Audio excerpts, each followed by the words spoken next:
मेरे राम राए तू संतां का संत तेरे, मेरे राम राए तू संतां का संत तेरे।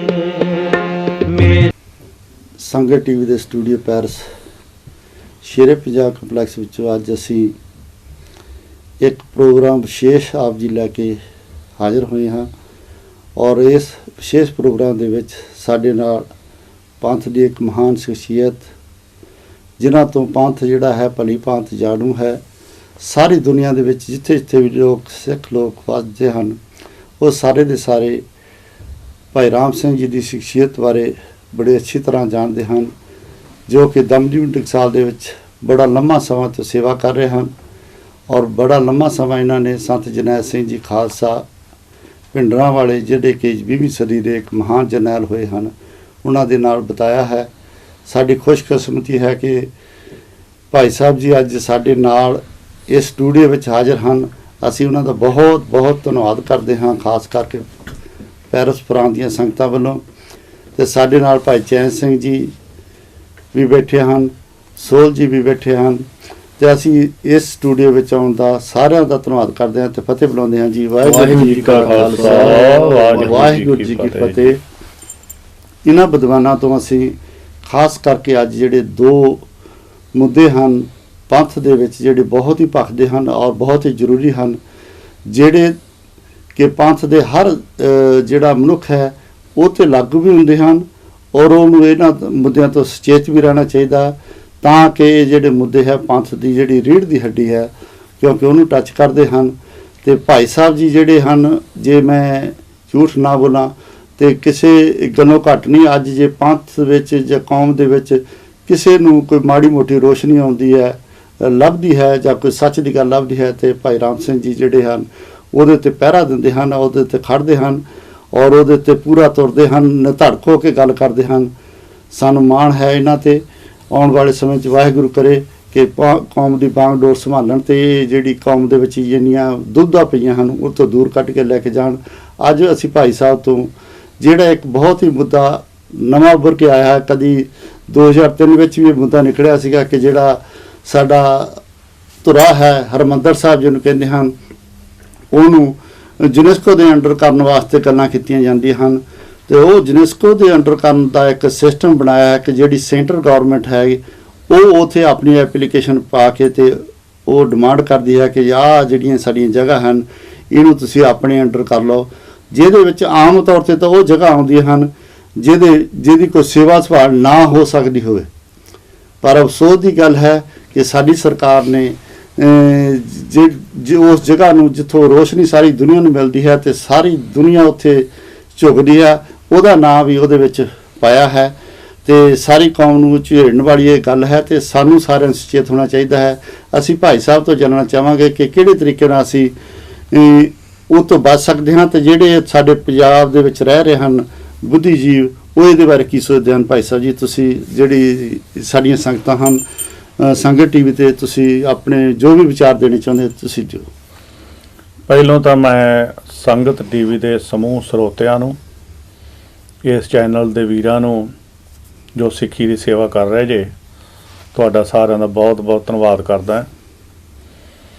ਜਿਹੜੀ ਯੂਨੈਸਕੋ ਦਾ ਮਸਲਾ ਹੈ ਉਹਦੇ ਸੰਬੰਧ 'ਚ ਮੈਂ ਬੇਨਤੀ ਕਰਨੀ ਚਾਹੁੰਦਾ ਹੈ ਕਿ ਇੱਕ ਸਿੱਖੀ ਨੂੰ ਸਾਰੇ ਪਾਸਿਆਂ ਤੋਂ ਜਿੱਥੇ ਖੋਰਾ ਲਾ ਕੇ ਕਮਜ਼ੋਰ ਕੀਤਾ ਜਾ ਰਿਹਾ ਹੈ ਉੱਥੇ ਸਿੱਖੀ ਦਾ ਮੁੱਢ ਹੈ ਸ੍ਰੀ ਹਰਿਮੰਦਰ ਸਾਹਿਬ ਔਰ ਸ੍ਰੀ ਅਕਾਲ ਤਖ਼ਤ ਸਾਹਿਬ, ਅਤੇ ਉਸ ਅਸਥਾਨ 'ਤੇ ਭਾਵੇਂ ਅੱਜ ਵੀ ਸਿੱਖ ਜਿਹੜਾ ਉਹ ਗੁਲਾਮੀ ਦੀ ਜ਼ਿੰਦਗੀ ਭੋਗਦਿਆਂ ਆਜ਼ਾਦੀ ਦੇ ਤਹਿਤ ਕੋਈ ਉੱਥੇ ਬਹਿ ਕੇ ਗੱਲ ਨਹੀਂ ਕਰ ਸਕਦਾ।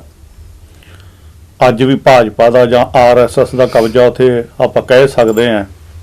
ਕੋਈ ਚੜ੍ਹਦੀ ਕਲਾ ਦਾ ਉੱਥੋਂ ਕੋਈ ਫੈਸਲਾ ਨਹੀਂ ਹੋ ਸਕਦਾ ਕਿਉਂਕਿ ਸਾਰਾ ਕੁਝ ਹੀ ਸਿੱਖ ਗੁਲਾਮ ਹੈ। ਸ੍ਰੀ ਅਕਾਲ ਤਖ਼ਤ ਸਾਹਿਬ ਗੁਲਾਮ ਕਰ ਲਿਆ, ਸ੍ਰੀ ਹਰਿਮੰਦਰ ਸਾਹਿਬ 'ਤੇ ਕਬਜ਼ੇ ਕਰ ਲਏ ਨੇ ਔਰ ਜਿਹੜੇ ਉੱਥੇ ਬੈਠੇ ਲੋਕ ਨੇ ਉਹ ਜਾਣਦਿਆਂ ਹੋਇਆਂ ਵੀ ਆਪਦੀਆਂ ਮਜਬੂਰੀਆਂ ਵੱਸ ਬੈਠੇ ਸੱਚ ਦੀ ਗੱਲ ਨਹੀਂ ਕਰ ਸਕਦੇ। ਇੱਕ ਪਰਿਵਾਰ ਦਾ, ਇੱਕ ਧਿਰ ਦਾ ਕਬਜ਼ਾ ਹੋ ਚੁੱਕਾ ਹੈ ਤੇ ਉਹ ਪਰਿਵਾਰ ਨੂੰ ਇੱਕ ਅੱਗੇ ਮੋਢੀ ਬਣਾ ਕੇ ਤੇ ਜਿਹੜੀਆਂ ਸਿੱਖ ਵਿਰੋਧੀ ਸ਼ਕਤੀਆਂ ਨੇ ਉਹ ਸਾਨੂੰ ਜਿੱਥੋਂ ਹਰ ਪਾਸਿਓਂ ਗੁਲਾਮੀ ਨਾਲ ਗੁਲਾਮ ਬਣਾ ਰਹੀਆਂ ਨੇ, ਸਾਡੇ ਵਾਸਤੇ ਯਤਨ ਕਰ ਰਹੀਆਂ ਨੇ, ਉੱਥੇ ਉਹਨਾਂ ਲੋਕਾਂ ਨੂੰ ਇੱਕ ਪਰਿਵਾਰ ਨੂੰ ਜਿਹਨੂੰ ਅਸੀਂ ਬਾਦਲ ਕੇ ਕਹਿੰਦੇ ਆ, ਉਹਨਾਂ ਦੇ ਥਰੂ ਉਹਨੂੰ ਅੱਗੇ ਬਣਾ ਕੇ ਮੋਹਰਾ ਬਣਾ ਕੇ ਵਰਤਣ ਵਾਸਤੇ ਇੱਕ ਸਿੱਖੀ ਸਰੂਪ ਦੇ ਭੇਸ ਵਿੱਚ ਬੰਦੇ ਐਸੇ ਆਗੂ ਬਣਾਏ ਨੇ ਜਿਨ੍ਹਾਂ ਨੇ ਹਰ ਪਾਸੋਂ ਸਿੱਖੀ ਨੂੰ ਕਮਜ਼ੋਰ ਕੀਤਾ। ਤੇ ਉਹਨਾਂ ਦੇ ਥਰੂ ਉਹ ਸ੍ਰੀ ਹਰਿਮੰਦਰ ਸਾਹਿਬ ਨੂੰ ਵੀ ਯੂਨੈਸਕੋ ਨੂੰ ਦੇ ਕੇ, ਜਿਹੜਾ ਕਿ ਐਸਾ ਪਾਕ ਪਵਿੱਤਰ ਸਾਡੇ ਲਈ ਅਸਥਾਨ ਹੈ, ਜਿਸ ਨੂੰ ਸਾਡੇ ਸਤਿਗੁਰਾਂ ਨੇ ਬਚਨ ਕਹੇ ਸੀ ਵੀ ਡਿੱਠੇ ਸਭੇ ਥਾਵ ਨਹੀਂ ਤੁਧ ਜੇ ਬੱਧੋ ਪੁਰਖ ਵਿਧਾਤਾ ਤਾਂ ਤੂੰ ਸੋਹਿਆ। ਜਿੱਥੋਂ ਸਿੱਖੀ ਉਪਜਦੀ ਹੈ, ਸਿੱਖੀ ਦਾ ਸੋਮਾ ਹੈ, ਜਿੱਥੇ ਕੋਹੜੇ ਰਾਜੀ ਹੁੰਦੇ ਨੇ, ਜਿੱਥੇ ਸਿੱਖ ਨੂੰ ਸਿਹਤ ਮਿਲਦੀ ਹੈ, ਅੱਜ ਉਹ ਪਾਵਨ ਪਵਿੱਤਰ ਅਸਥਾਨ ਜੇ ਤੋਂ ਸਿੱਖ ਤਨ ਮਨ ਧਨ ਕੁਰਬਾਨ ਕਰ ਲਈ ਹਰ ਵੇਲੇ ਤਤਪਰ ਰਹਿੰਦਾ ਤੇ ਉੱਥੋਂ ਦਾ ਦਰਸ਼ਨ ਇਸ਼ਨਾਨ ਦੀ ਸਿੱਖ ਚਾਹਨਾ ਰੱਖਦਾ। ਭਾਵੇਂ ਤੁਸੀਂ ਇੱਥੇ ਫਰਾਂਸ ਬੈਠੇ ਜੇ, ਵਿਦੇਸ਼ ਬੈਠਾ, ਕੋਈ ਯੂਰਪ ਬੈਠਾ, ਇੰਗਲੈਂਡ ਬੈਠਾ, ਕੈਨੇਡਾ, ਅਮਰੀਕਾ, ਕਿਸੇ ਕੋਨੇ ਦੇਸ਼ ਵਿੱਚ ਬੈਠਾ, ਉਹ 2 ਵੇਲੇ ਗੁਰੂ ਅੱਗੇ ਅਰਦਾਸ ਕਰਕੇ ਤਰਲਾ ਲੈਂਦਾ ਵੀ ਸਤਿਗੁਰੂ ਜੀ ਸਿੱਖਾਂ ਨੂੰ ਸਿੱਖੀ ਦਾਨ ਜਿੱਥੇ ਮੰਗਦਾ ਉੱਥੇ ਦਾਨਾ ਸਿਰਦਾਨ ਨਾਮਦਾਨ ਸ੍ਰੀ ਅੰਮ੍ਰਿਤਸਰ ਸਾਹਿਬ ਜੀਓ ਕੇ ਦਰਸ਼ਨ ਇਸ਼ਨਾਨ ਬਖਸ਼ੋ। ਤੇ ਮੈਂ ਸਮਝਦਾ ਵੀ ਸਰਕਾਰ ਜਿੱਥੇ ਹੋਰ ਸਿੱਖੀ ਨੂੰ ਢਾਹ ਲਾਉਣ ਵਾਸਤੇ, ਸਾਨੂੰ ਕਮਜ਼ੋਰ ਕਰਨ ਵਾਸਤੇ, ਨੇਸ ਤੋਂ ਨਬੂਦ ਕਰਨ ਵਾਸਤੇ ਕੁਝ ਯਤਨ ਨੇ, ਉੱਥੇ ਉਹਨਾਂ ਲੋਕਾਂ ਦਾ ਇਹ ਵੱਡਾ ਯਤਨ ਆ ਵੀ ਇਹਨਾਂ ਦਾ ਸ੍ਰੀ ਹਰਿਮੰਦਰ ਸਾਹਿਬ ਜਿੱਥੇ ਇਹ ਦ੍ਰਿੜ ਅਕੀਦਾ ਵਿਸ਼ਵਾਸ ਹੈ, ਜਿੱਥੋਂ ਸਿੱਖੀ ਉਪਜਦੀ ਹੈ, ਉਹ ਸਿੱਖੀ ਦੇ ਧੁਰੇ ਤੇ ਕਬਜ਼ਾ ਕਰ ਲਓ ਪੱਕੇ ਤੌਰ ਤੇ। ਫਿਰ ਇਹਨਾਂ ਸਿੱਖਾਂ ਦਾ ਕੋਈ ਮੂਲ ਮੁੱਢ ਜਿਹੜਾ ਜਦੋਂ ਅਸਥਾਨ ਨਾ ਰਹੇਗਾ, ਨਾ ਉੱਥੇ ਇਕੱਠੇ ਹੋਣਗੇ, ਨਾ ਪੰਥ ਆਪਦੀਆਂ ਵਿਚਾਰਾਂ ਕਰ ਸਕੇ, ਤੇ ਦਿਨ ਬ ਦਿਨ ਇਹਨਾਂ ਨੂੰ ਗੁਲਾਮ ਬਣਾਉਣਾ ਹੋਰ ਸੌਖਾ ਹੋ ਜਾਵੇਗਾ। ਤੇ ਮੈਂ ਸਮਝਦਾ ਉੱਥੇ ਸਰਦਾਰ ਪ੍ਰਕਾਸ਼ ਸਿੰਘ ਬਾਦਲ ਨੂੰ ਹੱਥ ਮੋਹਰਾ ਬਣਾ ਕੇ ਸਰਕਾਰ, ਭਾਵੇਂ ਮੈਂ ਸਮਝਦਾ ਭਾਜਪਾ ਦੀ ਹੋਵੇ ਭਾਵੇਂ ਕਾਂਗਰਸ ਦੀ ਹੋਵੇ, ਇਹਦੇ ਨਾਲ ਦਾ ਬੰਦਾ ਉਹਨਾਂ ਨੂੰ ਮਿਲ ਨਹੀਂ ਸਕਦਾ। ਜੇ ਹੋਰ ਕੋਈ ਪਾਰਟੀ ਹੋਵੇ ਤਾਂ ਅਸੀਂ ਰੌਲਾ ਪਾਵਾਂਗੇ ਵੀ ਇਹ ਸਾਡੇ ਨਾਲ ਧੱਕੇਸ਼ਾਹੀਆਂ ਹੋ ਰਹੀਆਂ ਨੇ। ਇਸ ਬੰਦੇ ਨੂੰ ਅੱਗੇ ਬਣਾ ਕੇ ਤੇ ਸਿੱਖਾਂ ਤੇ ਜੋ ਕੋਈ ਜ਼ਿਆਦਤੀਆਂ ਹੋ ਰਹੀਆਂ ਨੇ, ਜੋ ਸਿੱਖਾਂ ਨਾਲ ਹੋ ਰਿਹਾ, ਸਿੱਖਾਂ ਦੇ ਨਸਲਕੁਸ਼ੀ ਹੋ ਰਹੀ ਹੈ, ਸਿੱਖਾਂ ਨੂੰ ਨਸ਼ਿਆਂ ਵਿੱਚ ਡੋਬਿਆ ਜਾ ਰਿਹਾ, ਪੰਜਾਬ ਸਾਰਾ ਗੁਲਾਮ ਬਣਾਇਆ ਜਾ ਰਿਹਾ ਹੈ, ਇਹਦੋਂ ਵਧੀਆ ਬੰਦਾ ਮੇਰੇ ਖਿਆਲ ਆ ਵੀ ਸੈਂਟਰ ਵਾਲਿਆਂ ਨੂੰ ਮਿਲ ਨਹੀਂ ਸਕਦਾ। ਇਸ ਕਰਕੇ ਇਹਨੂੰ ਮੋਹਰਾ ਬਣਾ ਕੇ ਇਹਨੂੰ ਵਰਤਿਆ ਜਾ ਰਿਹਾ ਤੇ ਇਹਦੇ ਤੋਂ ਉਹ ਕੰਮ ਕਰਵਾਏ। ਤੇ ਸ੍ਰੀ ਹਰਿਮੰਦਰ ਸਾਹਿਬ ਸਿੱਖਾਂ ਦੀ ਐਸੀ ਪਾਕ ਪਵਿੱਤਰ ਜਗ੍ਹਾ ਅਸਥਾਨ ਹੈ, ਜਿਸ ਵਰਗਾ ਦੁਨੀਆ 'ਚ ਇੱਕ ਵੀ ਅਸਥਾਨ ਹੁੰਦਾ ਨਾ, ਤੇ ਸਤਿਗੁਰੂ ਕਦੇ ਵੀ ਨਾ ਤੁਰਕੀ ਬਾਣੀ 'ਚ ਸ਼ਬਦ ਵਰਤਦੇ ਵੀ ਡਿੱਠੇ ਸਭੇ ਥਾਵ ਨਹੀਂ ਤੁਧ ਜਿਹੇ। ਤੇ ਜੇ ਇਹ ਵੀ ਸਿੱਖਾਂ ਦੇ ਹੱਥੋਂ ਚਲਾ ਗਿਆ ਤੇ ਫਿਰ ਸਮਝ ਲਓ ਵੀ ਸਿੱਖਾਂ ਦੇ ਇਹਨਾਂ ਦੁਸ਼ਮਣ ਰਾਜ ਵਿੱਚ ਪੈਰ ਲੱਗਣੇ ਬੜੇ ਔਖੇ ਨੇ। ਮੈਂ ਜਿੱਥੇ ਜਿੱਥੇ ਗੁਰੂ ਨਾਨਕ ਨਾਮ ਲੇਵਾ ਸਿੱਖ ਵੱਸਦਾ ਹੈ, ਮੈਂ ਉਹਨਾਂ ਵੀਰਾਂ ਨੂੰ ਜ਼ਰੂਰ ਇਹ ਬੇਨਤੀ ਕਰਨੀ ਚਾਹੁੰਦਾ ਹੈ ਵੀ ਤੁਸੀਂ ਜਿਹੜੇ ਵਿਦੇਸ਼ਾਂ 'ਚ ਬੈਠੇ ਹੋ, ਤੁਹਾਨੂੰ ਆਜ਼ਾਦੀ ਵੀ ਹੈ, ਬੋਲ ਵੀ ਸਕਦੇ ਹੋ, ਤੁਹਾਡੀ ਸੁਣਵਾਈ ਵੀ ਹੋਵੇਗੀ। ਅਸੀਂ ਉੱਥੇ ਗੁਲਾਮ ਕੀਤੇ ਹੋਏ ਹੈ, ਤਕਰੀਬਨ ਕੀ ਹੋਏ ਆ, ਜੇ 100 ਮਗਰ ਕੋਈ 5-7 ਬੰਦੇ ਬੋਲਣਗੇ ਵੀ ਉਹਨਾਂ ਦੀ ਆਵਾਜ਼ ਨੂੰ ਕੌਣ ਸੁਣਦਾ? 95% ਤਾਂ ਕੁਕੜੀ ਦੇ ਖੰਭਾਂ ਵਾਂਗ ਉਹ ਬਾਦਲ ਨੇ ਸੰਤ ਸਮਾਜ ਦੂਜਾ ਤੀਜਾ ਸਾਰੇ ਆਪਦੇ ਖੰਭਾਂ ਥੱਲੇ ਲੁਕਾਏ ਹੋਏ ਨੇ। ਉਹਨਾਂ ਲੋਕਾਂ ਤੋਂ ਨਾ ਤਾਂ ਬੋਲਣ ਦੀ ਤੇ ਨਾ ਉਹਨਾਂ ਲੋਕਾਂ ਤੋਂ ਕੋਈ ਧਰਮ ਦੇ ਕੰਮ ਦੀ ਕੋਈ ਆਸ ਰੱਖਣ ਦੀ ਮੇਰੇ ਖਿਆਲ ਆ ਵੀ ਸਿੱਖਾਂ ਨੂੰ ਕੋਈ ਬਹੁਤੀ ਲੋੜ ਨਹੀਂ ਹੈਗੀ, ਨਾ ਉਹ ਇਹ ਕੰਮ ਕਰ ਹੀ ਸਕਦੇ ਨੇ। ਉਹਨਾਂ ਤੋਂ ਉਹ ਹੀ ਮੋਹਰ ਲਾਉਣੀ ਹੈ, ਉਹਨਾਂ ਨੂੰ ਉਹੀ ਗੱਲ ਹਾਂ 'ਚ ਹਾਂ ਮਿਲਾਉਣੀ ਹੈ ਜਿਹੜੀ ਸਰਕਾਰ ਨੇ ਉਹਨਾਂ ਨੂੰ ਕਹਿਣੀ ਹੈ। ਭਾਈ ਸਾਹਿਬ ਜੀ, ਆਪ ਜੀ ਨੇ ਬਹੁਤ ਹੀ ਵਿਸਥਾਰ ਨਾਲ, ਨਿਰਦਰਤਾ ਨਾਲ ਆਪਣੇ ਵਿਚਾਰ ਦਿੱਤੇ ਹਨ ਤੇ ਅਸੀਂ ਦੁਬਾਰਾ ਫਿਰ ਮੁੜ ਕੇ ਆਪ ਜੀ ਕੋਲ ਇਹਨਾਂ ਸਵਾਲਾਂ ਦੇ ਬਾਰੇ ਆਵਾਂਗੇ। ਭਾਈ ਚੈਨ ਸਿੰਘ ਜੀ, ਤੁਸੀਂ ਆਪਣੇ ਵੱਲੋਂ ਕੀ ਇਸ ਵਿਸ਼ੇ ਦੇ ਉੱਤੇ ਕਹਿਣਾ ਚਾਹੁੰਦੇ ਹੋ? ਵਾਹਿਗੁਰੂ ਜੀ ਕਾ ਖਾਲਸਾ, ਵਾਹਿਗੁਰੂ ਜੀ ਕੀ ਫਤਿਹ। ਭਾਈ ਗੁਰਦਿਆਲ ਸਿੰਘ ਜੀ, ਸਭ ਤੋਂ ਪਹਿਲਾਂ ਤਾਂ ਮੈਂ ਆਪ ਵੀਰਾਂ ਦਾ ਧੰਨਵਾਦੀ ਹਾਂ ਜਿਨ੍ਹਾਂ ਨੇ ਇਹ ਜੋ ਸਿੱਖੀ ਦੇ ਲਈ ਜੋ ਇੱਕ ਪ੍ਰਚਾਰ ਦਾ ਮੀਡੀਅਮ ਹੈ ਉਹਨੂੰ ਤੁਸੀਂ ਇਹ ਚਲਾ ਰਹੇ ਹੋ। ਤੇ ਅੱਜ ਅਸੀਂ ਉਸ ਸ਼ਖਸੀਅਤ ਦੇ ਕੋਲ ਬੈਠੇ ਹਾਂ ਕਿਉਂਕਿ ਤਕਰੀਬਨ 1 ਹਫ਼ਤੇ ਤੋਂ ਸਾਡੇ ਕੋਲ ਦਮਦਮੀ ਟਕਸਾਲ ਦੇ ਮੁਖੀ ਸਿੰਘ ਸਾਹਿਬ ਭਾਈ ਰਾਮ ਸਿੰਘ ਜੀ ਆ ਪਹੁੰਚੇ ਹੋਏ ਹਨ। ਇਹ ਉਹ ਸ਼ਖਸੀਅਤ ਹਨ ਜਿਨ੍ਹਾਂ ਨੇ 10 ਸਾਲ ਉਸ ਸੱਚਖੰਡ ਹਰਿਮੰਦਰ ਸਾਹਿਬ ਦੀ ਹੈੱਡ ਗ੍ਰੰਥੀ ਦੇ ਤੌਰ 'ਤੇ ਵੀ ਸੇਵਾ ਨਿਭਾਈ ਆ। ਤੇ ਜਿਵੇਂ ਇਹਨਾਂ ਦੇ ਆਪਣੇ ਜਿਸ ਜਿਸ ਵਿਧਵਾ ਦੇ ਨਾਲ ਇਹਨਾਂ ਨੇ ਉਹ ਚੀਜ਼ ਜਿਸ ਦੇ ਲਈ ਹਰ ਸਿੱਖ ਜਿਹੜਾ ਉਹ ਇਹ ਚਾਹ ਹੁੰਦੀ ਆ ਕਿ ਮੈਂ ਉਸ ਅਕਾਲ ਤਖਤ ਤੇ ਉਹ ਹਰੀ ਦੇ ਮੰਦਰ ਦੇ ਦਰਸ਼ਨ ਕਰਾਂ, ਤੇ ਜੋ ਉਸ ਦੇ ਲਈ ਅਵਸਥਾ ਬਣਾਈ ਜਾ ਰਹੀ ਆ ਉਹਦਾ ਜੋ ਮੇਨ ਮੁੱਢ ਹੈ ਉਹ ਅਸੀਂ ਸਿੱਖ ਹਾਂ। ਕਿਉਂਕਿ ਜਿਸ ਸ਼੍ਰੋਮਣੀ ਕਮੇਟੀ ਜੋ ਹਿੰਦੁਸਤਾਨੀ ਪਾਰਲੀਮੈਂਟ ਤੋਂ ਪਹਿਲਾਂ 1925 ਵਿੱਚ ਹੋਂਦ 'ਚ ਆਈ, ਤੇ ਸਿੱਖਾਂ ਨੇ ਹੀ ਉਸ ਕਮੇਟੀ ਦੇ ਜੋ ਸ਼ਹਿਰਦ ਜੀ ਹਨ ਉਹ ਬਣਾਏ ਹਨ। ਲੇਕਿਨ ਇਹ ਜੋ ਕੁਛ ਵੀ ਜਿਵੇਂ ਮੈਨੂੰ ਇੰਗਲੈਂਡ ਤੋਂ ਉਸ ਦਿਨ ਵੀ ਟੀਵੀ 'ਚ ਚੱਲ ਰਿਹਾ ਸੀ, ਤੇ ਉਸ ਡਿਸਕਸ ਵਿੱਚੋਂ ਜੋ ਮੈਨੂੰ ਨਜ਼ਰ ਆਇਆ ਕਿ ਬੀਬੀ ਕਰਨਜੋਤ ਜੋ ਮਾਸਟਰ ਤਾਰਾ ਸਿੰਘ ਦੀ ਦੋਤੀ ਹੈ, ਉਹ ਖੁਦ ਇਹ ਜੋ ਇਸ਼ੂ ਹੈ ਇਹਨੂੰ ਇੰਡੀਆ ਗਵਰਨਮੈਂਟ ਦੇ ਸਪੁਰਦ ਕਰਕੇ ਇਹ ਇਸ ਚੀਜ਼ ਲਈ ਫੋਰਸ ਕਰ ਰਹੀ ਹੈ ਕਿਉਂਕਿ ਉਹਦਾ ਕੋਈ ਆਪਣਾ ਮਨੋਰਥ ਹੈ। ਪਰ ਅਫਸੋਸ ਦੀ ਗੱਲ ਹੈ ਕਿ ਜਿਹੜੀ ਸ਼੍ਰੋਮਣੀ ਕਮੇਟੀ ਜਿਸ ਨੇ ਸਿੱਖ ਜੋ ਵੇਖੋ, ਅਸੀਂ ਖੁਦ ਇੱਥੇ ਬੈਠੇ ਹਾਂ ਫਰਾਂਸ ਦੇ ਵਿੱਚ, ਸਾਡੀ 2004 ਤੋਂ ਜੋ ਦਿਖਾਂਤ ਹੈ, ਇੱਕ ਸਿੱਖ ਦਾ ਬੱਚਾ ਸਕੂਲ ਵਿੱਚ ਨੰਗੇ ਸਿਰ ਜਾਣ ਲਈ ਮਜਬੂਰ ਹੁੰਦਾ। ਫਰਾਂਸ ਦੇ ਸਿੱਖ ਜੋ ਸਮੁੱਚੇ ਹਨ ਇਹ ਜੋ ਦਸਤਾਰ ਹੈ ਉਹਨੂੰ ਉਤਾਰ ਕੇ ਆਪਣੀ ਆਇਡੈਂਟੀ ਦੇਣ ਲਈ ਮਜਬੂਰ ਹੈ। ਉਹ ਸ਼੍ਰੋਮਣੀ ਕਮੇਟੀ ਜਿਸ ਦਾ ਕੰਮ ਹੀ ਕਿ ਜਿੱਥੇ ਜਿੱਥੇ ਵੀ ਸਿੱਖੀ ਉੱਤੇ ਕੋਈ ਇਹੋ ਜਿਹੀ ਦੁਖਾਂਤ ਆਉਂਦਾ ਉਹਨੂੰ ਅੱਗੇ ਹੋ ਕੇ ਉਹਦਾ ਹੱਲ ਕਰਾਉਂਦੇ। ਅੱਜ ਜੋ ਹੈ ਜਿਸ ਨੂੰ ਅਸੀਂ ਪੰਥਕ ਸਰਕਾਰ ਕਹਿੰਦੇ ਹਾਂ, ਤੇ ਉਹਦੇ ਥਰੂ ਜੋ ਹਰੀ ਦਾ ਮੰਦਰ ਜਿਸ ਦੇ ਲਈ, ਕਿਉਂਕਿ ਮੈਂ ਪਿਛਲੇ ਦਿਨੀ ਡਾਕਟਰ ਆਪਣੇ ਜਸਦੇਵ ਸਿੰਘ ਰਾਏ ਜੋ ਇੰਗਲੈਂਡ ਤੋਂ ਇਹ ਕੇਸ ਨੂੰ 2004 ਵਿੱਚ ਉਹ ਇਸ ਚੀਜ਼ ਨੂੰ ਫਾਲੋ ਕਰ ਰਹੇ ਨੇ, ਤੇ ਉਹਨਾਂ ਦੇ ਕਹਿਣ ਮੁਤਾਬਕ 2004 ਤੋਂ ਲੈ ਕੇ 10 ਸਾਲ ਤੱਕ ਜੇਕਰ ਇੰਡੀਆ ਗਵਰਨਮੈਂਟ ਉਹ ਚੀਜ਼ ਨੂੰ ਪੁੱਟ ਨਾ ਕਰਦੀ ਤੇ ਇਹ ਜੋ ਕੇਸ ਹੀ ਖਤਮ ਹੋ ਜਾਣਾ ਸੀ। ਲੇਕਿਨ ਪਿਛਲੇ ਦਿਨੀ 10 ਸਾਲ ਦੇ ਅੰਦਰ ਅੰਦਰ ਹੀ ਇੰਡੀਆ ਗਵਰਨਮੈਂਟ ਨੇ ਫਿਰ ਦੁਬਾਰਾ ਇਸ ਚੀਜ਼ ਨੂੰ ਯੂਨੈਸਕੋ ਦੇ ਵਿੱਚ ਇਹ ਡਿਮਾਂਡ ਰੱਖੀ ਆ। ਕਾਰਨ ਕਿਉਂਕਿ ਇਸ ਵਕਤ ਉਹਨਾਂ ਕੋਲ ਜੋ ਸ਼੍ਰੋਮਣੀ ਕਮੇਟੀ ਜਾਂ ਪੰਥਕ ਸਰਕਾਰ ਜਿਸ ਨੂੰ ਅਸੀਂ ਪਿਛਲੇ ਦਿਨੀ ਵੇਖਦੇ ਜੋ ਸੋਸ਼ਲ ਮੀਡੀਆ ਜਿਹਦੇ ਵਿੱਚ ਇਹਨਾਂ ਦਾ ਓਂਕਾਰ ਸਿੰਘ ਥਾਪਰ ਨਾਂ ਦਾ ਜ਼ਿੰਮੇਵਾਰ ਦਿੱਲੀ ਦਾ ਜ਼ਿੰਮੇਵਾਰ ਆ, ਉਹ RSS ਦਾ ਉਹ ਕਿਤੇ ਸਮਾਗਮ ਹੈ, ਤੇ ਉੱਥੇ ਜੋ ਰਾਮ ਲਫ਼ਜ਼ ਹੈ ਉਹ ਰਾਮ ਦੀ ਉਸਤਤ ਦਸ਼ਰਥ ਦੇ ਪਿਓ ਦੇ ਨਾਂ ਦੇ ਕਰ ਰਿਹਾ ਕਿ ਗੁਰੂ ਗ੍ਰੰਥ ਸਾਹਿਬ ਦੇ ਵਿੱਚ ਰਾਮ ਦਾ ਜਿਹੜਾ ਨਾਂ ਉਹਨੂੰ ਇੱਕ ਇਨਸਾਨ ਦੇ ਨਾਲ ਜੋੜ ਕੇ ਤੇ ਨਾਲ ਉੱਥੇ ਇਹ ਚੀਜ਼ ਦੀ ਕਰ ਰਿਹਾ ਕਿ ਅੱਜ ਸਰਦਾਰ ਪ੍ਰਕਾਸ਼ ਸਿੰਘ ਜੀ ਬਾਦਲ ਹਾਜ਼ਰ ਨਹੀਂ ਹੋਏ, ਉਹਨਾਂ ਨੂੰ ਕੋਈ ਜ਼ਰੂਰੀ ਕੰਮ ਸੀ, ਤੇ ਉਹ ਜੋ ਜਿੰਨਾ ਕੁ ਅਦਾਰਾ ਸੀ ਉਹਦੇ ਵਿੱਚ ਇਹ ਜੱਜਮੈਂਟ ਹੁੰਦਾ ਸੀ ਕਿ ਜੋ ਸਾਡੀ ਪੰਥਕ ਸਰਕਾਰ ਜਿਹੜੀ ਸਾਡੀ ਪੰਥਕ ਇਹ ਜਿਹੜੇ ਲੋਕ ਜਿਨ੍ਹਾਂ ਨੂੰ ਅੱਗੇ ਬਣਾਇਆ ਇਹ ਸਾਰਾ ਦਾ ਸਾਰਾ ਜੋ ਹੈ ਕਬਜ਼ਾ ਉਹ RSS ਦਾ, ਜਿਨ੍ਹਾਂ ਨੇ ਸਾਡੇ ਲਈ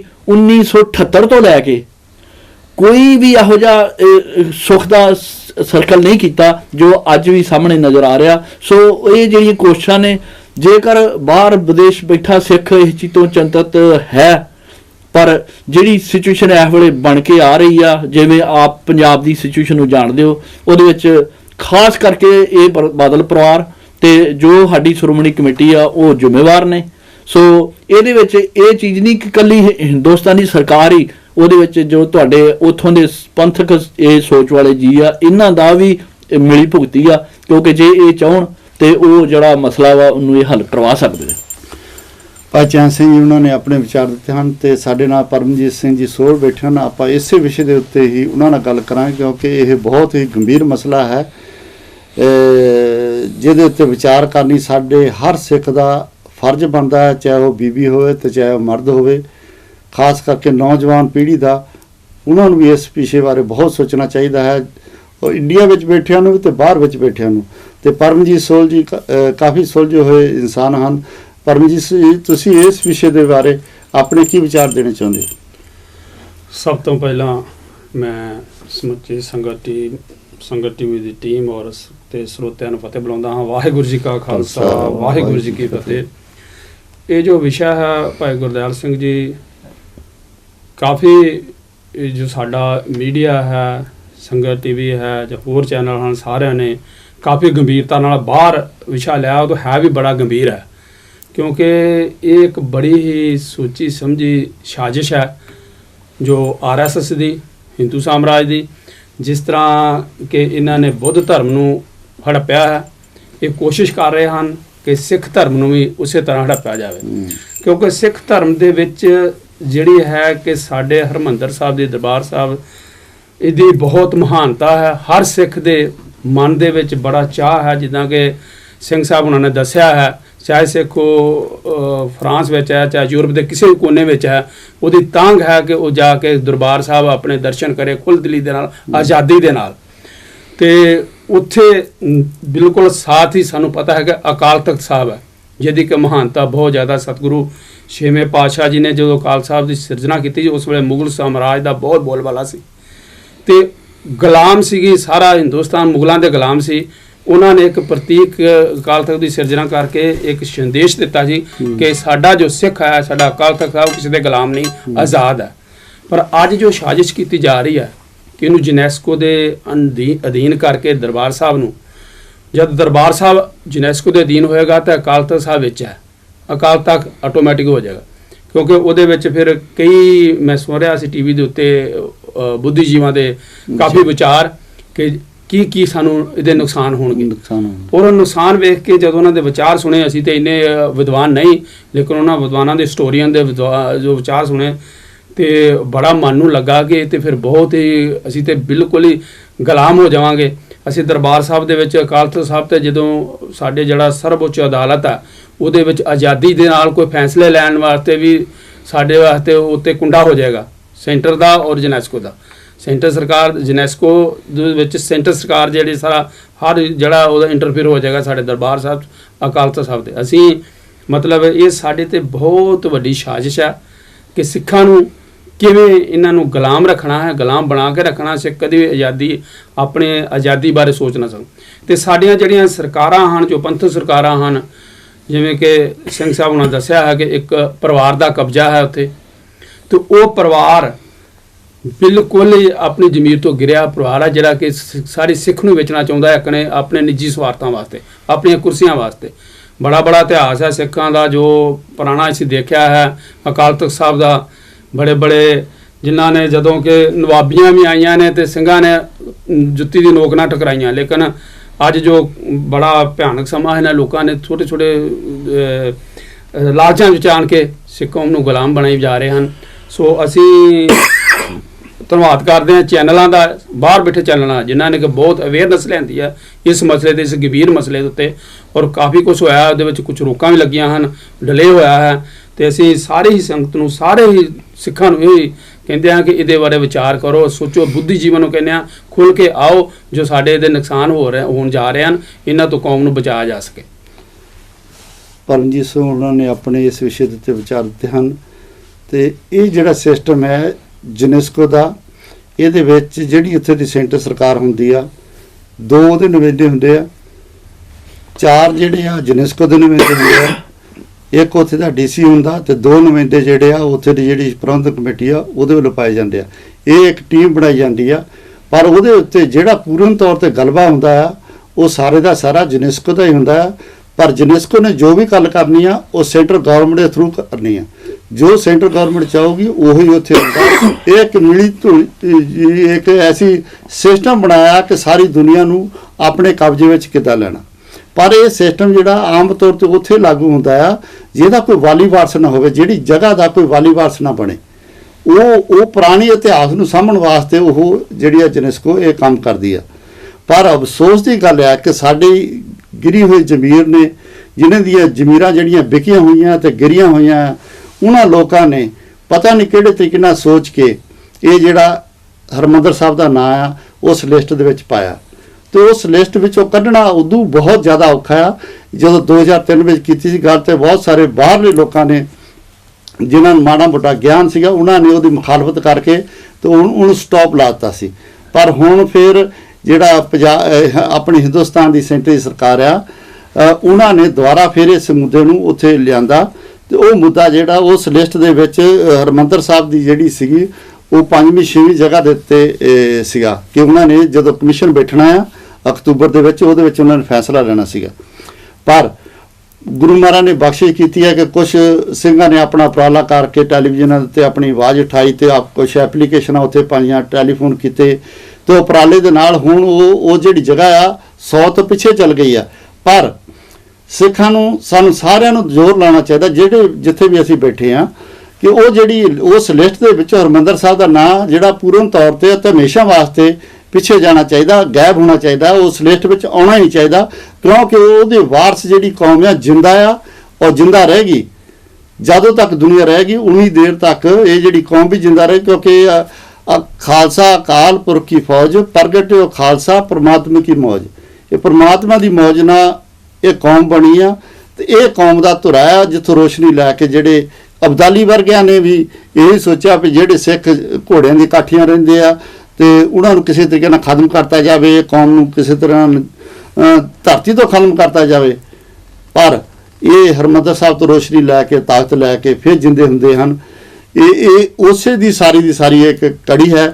ਭਾਈ ਸਾਹਿਬ ਤੋਂ ਆਪਾਂ ਫਿਰ ਦੁਬਾਰਾ ਇਸੇ ਵਿਸ਼ੇ ਦੇ ਉੱਤੇ ਹੋਰ ਥੋੜੀ ਡਿਟੇਲ ਲੈਣੀ, ਕਿਉਂਕਿ ਇਹਨਾਂ ਨੇ ਉੱਥੇ ਦੇ ਹਾਲਾਤਾਂ ਨੂੰ ਦੇਖ ਕੇ ਦੱਸਿਆ ਕਿ ਸਾਡਾ ਹਰਿਮੰਦਰ ਸਾਹਿਬ ਵੀ ਗੁਲਾਮ, ਸਾਡਾ ਅਕਾਲ ਤਖਤ ਸਾਹਿਬ ਦੀ ਗੁਲਾਮ, ਅਸੀਂ ਉੱਥੇ ਕੋਈ ਇੱਦਾਂ ਦਾ ਫੈਸਲਾ ਨਹੀਂ ਲੈ ਸਕਦੇ।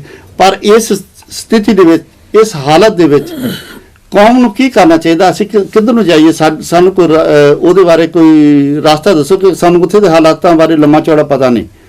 ਪਰ ਉੱਥੇ ਦੇ ਹਾਲਾਤ ਜਿਹੜੇ ਤੁਸੀਂ ਵੀ ਦੱਸੇ ਤੇ ਅਸੀਂ ਹੋਰ ਵੀ ਪਦਵੰਤੇ ਸੱਜਣਾਂ ਤੋਂ ਪੁੱਛਦੇ ਰਹੀਦਾ, ਪਰ ਜਿਹੜੇ ਤਰੀਕੇ ਨਾਲ ਤੁਸੀਂ ਦੱਸਿਆ ਵੀ ਜੇ ਸਾਡੀ ਅਕਾਲ ਤਖਤ ਜਿਹੜਾ ਆ ਉਹਦੀ ਸਾਰੀ ਕਮੇਟੀ ਗੁਲਾਮ, ਉਹ ਫੈਸਲਾ ਆਪਣੇ ਤੌਰ ਤੇ ਕੌਮੀ ਨਹੀਂ ਲੈ ਸਕਦੀ, ਨਹੀਂ ਲੈਂਦੇ ਆ, ਤੇ ਕੀ ਕਰਨਾ ਚਾਹੀਦਾ ਸਾਨੂੰ?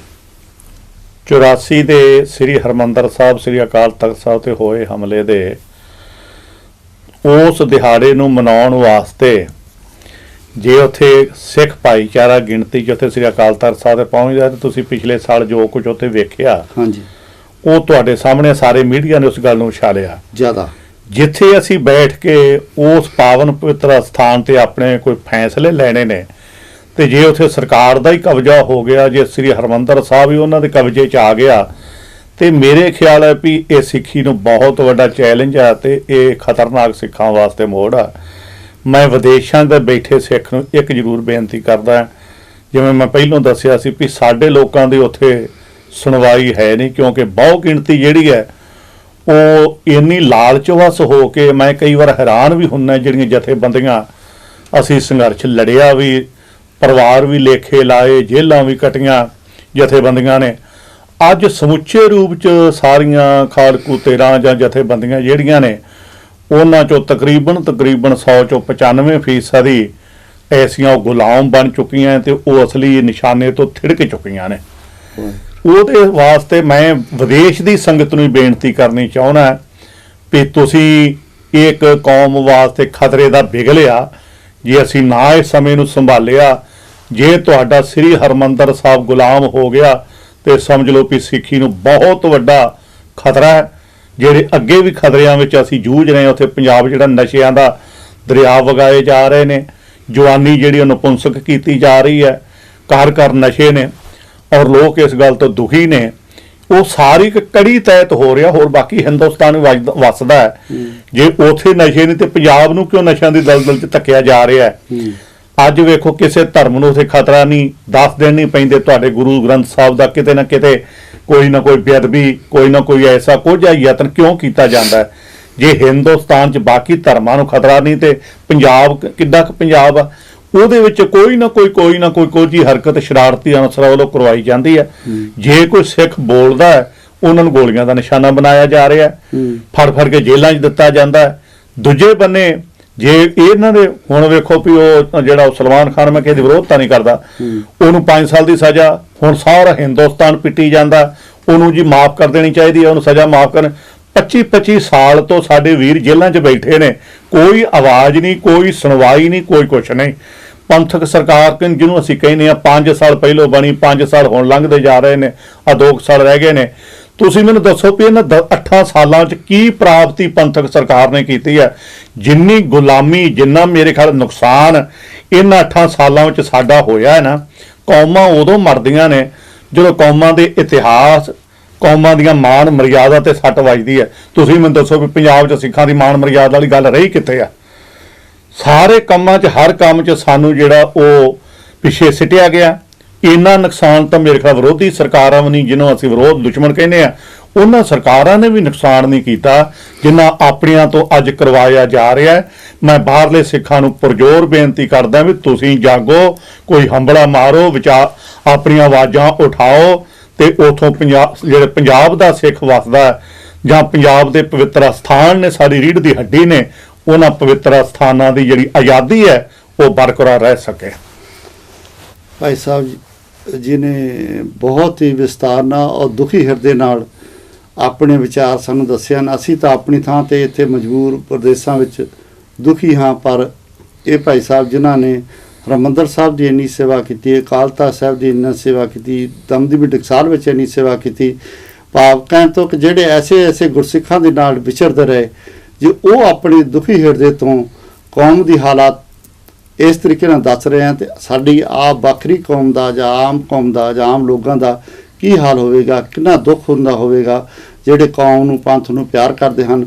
ਆਓ ਆਪਾਂ ਸਾਰੇ ਜਾਣੇ, ਸਾਰੇ ਰਲ ਕੇ ਗੁਰੂ ਮਹਾਰਾਜ ਮੂਹਰੇ ਅਰਦਾਸ ਵੀ ਕਰੀਏ ਤੇ ਆਪ ਵੀ ਉਪਰਾਲੇ ਕਰੀਏ। ਇਹ ਨਾ ਪਈ ਇਕੱਲੀਆਂ ਅਰਦਾਸਾਂ ਕਰੀ ਜਾਈਏ, ਆਪ ਉਪਰਾਲੇ ਵੀ ਕਰੀਏ ਤਾਂ ਕਿ ਇਸ ਦੁੱਖ ਦੇ ਸਮੇਂ ਦੇ ਵਿੱਚ ਪੰਥ ਦੀ, ਕੌਮ ਦੀ ਚੜ੍ਹਦੀ ਕਲਾ ਵਾਸਤੇ ਅਸੀਂ ਵੀ ਕੋਈ ਨਾ ਕੋਈ ਯੋਗਦਾਨ ਪਾ ਸਕੀਏ। ਭੁੱਲਾਂ ਚੁੱਕਾਂ ਦੀ ਖਿਮਾ। ਵਾਹਿਗੁਰੂ ਜੀ ਕਾ ਖਾਲਸਾ, ਵਾਹਿਗੁਰੂ ਜੀ ਕੀ ਫਤਿਹ।